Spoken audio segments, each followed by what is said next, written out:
Hi കൂട്ടുകാരെ, മിന്നീസ് കിച്ചണിലേക്ക് എല്ലാവർക്കും സ്വാഗതം കേട്ടോ. നല്ല വെറൈറ്റി ആയിട്ടുള്ളൊരു മാങ്ങയുടെ റെസിപ്പിയാണ്. സിമ്പിളായിട്ട് നമുക്ക് എടുക്കാം കേട്ടോ. ഇപ്പം പച്ചമാങ്ങയൊക്കെ കിട്ടുന്ന എല്ലാ സീസണിൽ നമുക്ക് സിമ്പിളായിട്ട് ഉണ്ടാക്കാൻ പറ്റുന്ന ഒരു ഒഴിച്ചുകറിയുടെ റെസിപ്പിയാണ്. വീഡിയോയിലേക്ക് പോകുന്നതിന് മുമ്പ് വീഡിയോ കണ്ട് ഇഷ്ടപ്പെടുവാണ് ലൈക്ക് ചെയ്ത് ഷെയർ ചെയ്ത് കമൻറ്റ് ചെയ്ത് സബ്സ്ക്രൈബ് മറക്കില്ല. നമുക്ക് വീഡിയോയിലേക്ക് പച്ചമാങ്ങ കൊണ്ടുള്ള നല്ലൊരു നാടൻ ഒഴിച്ചുകറിയുടെ റെസിപ്പിയാണ് കേട്ടോ. ഇപ്പം മാങ്ങയുടെ സീസണാണല്ലോ, നമുക്ക് പെട്ടെന്ന് ഉണ്ടാക്കാൻ പറ്റുന്ന ഒരു കറിയുടെ റെസിപ്പിയാണ് കേട്ടോ. ചോറിനൊക്കെ അഴിച്ച് കഴിക്കാൻ പറ്റുന്ന നല്ല സൂപ്പർ ടേസ്റ്റ് ആയിട്ടുള്ളൊരു കറിയുടെ റെസിപ്പിയാണ്.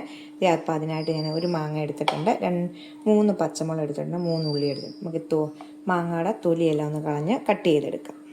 അതെ, ഇത് പക്ഷേ ഇതിങ്ങനത്തെ നിറമാണെങ്കിലും ഇത് നല്ല പുളിയുണ്ട് കേട്ടോ. ഒത്തിരി പുളിയുള്ളതും അല്ല, തീരെ പുളി കുറഞ്ഞതും എടുക്കല്ലോ കേട്ടോ. ഇതിപ്പോൾ ഇങ്ങനെ ഇരിക്കുന്നതേ ഉള്ളൂ. നമ്മൾ കണ്ടാൽ നമുക്ക് ചെനച്ച മാങ്ങ, പക്ഷേ ആവശ്യത്തിന് പുളിയുണ്ട് കേട്ടോ.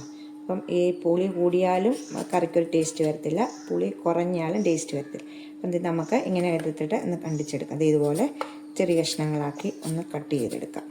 ഇതേ രീതിയിൽ ഇതിലേക്ക് ഇടാവേ. എന്നിട്ട് ഇതിലേക്ക് 2 പച്ചമുളക്, 3 പച്ചമുളക് ഞാൻ എടുത്തേക്കുന്നത്, 2 പച്ചമുളക് ഇതിലേക്ക് കീറിയിടാം. ഇതിലേക്ക് ആവശ്യത്തിന് വെള്ളം ഒഴിച്ച് നമുക്കിത് നല്ലോണം വേവിച്ചെടുക്കാം. മാങ്ങയാണ് പെട്ടെന്ന് വെന്ത് വരും കേട്ടോ. നമുക്കിതൊന്ന് അടുപ്പയിലിട്ട് വെക്കാം. ഒരു സ്വല്പം ഉപ്പ് കൂടി ഇട്ടിട്ട് വേവിക്കാൻ വെക്കാവേ. മൂടി വെച്ച് പെട്ടെന്ന് തന്നെ ഇത് വെന്ത് കിട്ടും. ഇതിലേക്ക് ഒരു അരപ്പ് തയ്യാറാക്കാം. 3/4 കപ്പ് തേങ്ങയാണ് ഇത് ഇതിലേക്ക് ഇട്ടേക്കുന്നത്. 2 ചെറിയുള്ളി, ഒരു 1/4 ടീസ്പൂണിൻ്റെ പകുതി മുളക് പൊടി. നിങ്ങൾക്ക് ഈ സമയത്തിന് മുളക് പൊടിയല്ല പച്ചമുളക് വേണമെങ്കിലും ചേർക്കാം കേട്ടോ. 2 എണ്ണം അതിനകത്ത് ഇട്ടിട്ടുണ്ട്. അപ്പം ഇച്ചിരി മുളക് പൊടി ഇതിലേക്ക് ചേർത്തിട്ടുണ്ട്. കുറച്ച് 1/4 ടീസ്പൂണിൻ്റെ പകുതി മഞ്ഞൾപ്പൊടിയും കൂടെ ചേർക്കണേ.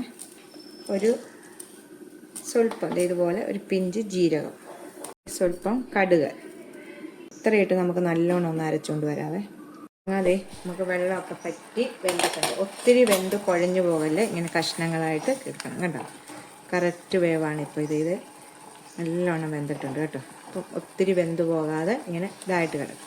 നമുക്കിനി ഇത് തീ കുറച്ച് വെച്ചിട്ട് ഇതിലേക്ക് അരപ്പൊഴിക്കും. അരച്ചുകൊണ്ട് വന്ന അരപ്പ് ഇതിലേക്ക് ഒഴിക്കുവാണ്. ഈ മിക്സിയുടെ ജാറിലേക്ക് കുറച്ച് വെള്ളം ഒഴിച്ച്, ഇച്ചിരി വെള്ളം ഒഴിച്ചിട്ട് നിങ്ങളുടെ അവരവരുടെ ഇഷ്ടം അനുസരിച്ച് ചാറിന് നമുക്ക് എത്ര വെള്ളം വേണമെന്ന് വെച്ചാൽ ഒഴിക്കുക കേട്ടോ. ഞാൻ കുറച്ച് വെള്ളം കൂടി ഇതിലേക്ക് ഒഴിക്കും.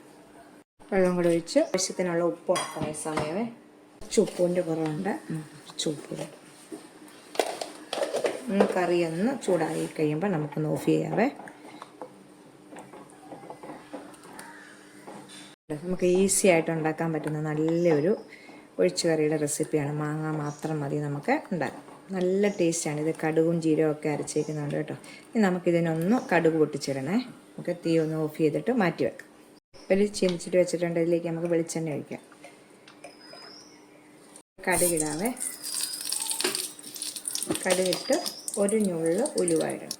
ഇതുപോലെ ഉലുവായിട്ട് കടുക് ഉലുവായി ഒന്ന് പൊട്ടി വരുമ്പോൾ ഇതിലേക്ക് ചെറിയ ഉള്ളി ചേർക്കണം. ചെറിയ ഉള്ളി ഇട്ട് നമ്മൾ വറുത്ത് കോരിടുമ്പോൾ നല്ല ടേസ്റ്റാണ് ഈ കറിക്ക് കേട്ടോ. നമ്മൾ ഏത് നാടൻ കറി വെച്ചാലും ചെറിയ ഉള്ളി മൂപ്പിച്ചെടുക്കുമ്പോൾ നല്ലൊരു ടേസ്റ്റ് വരും.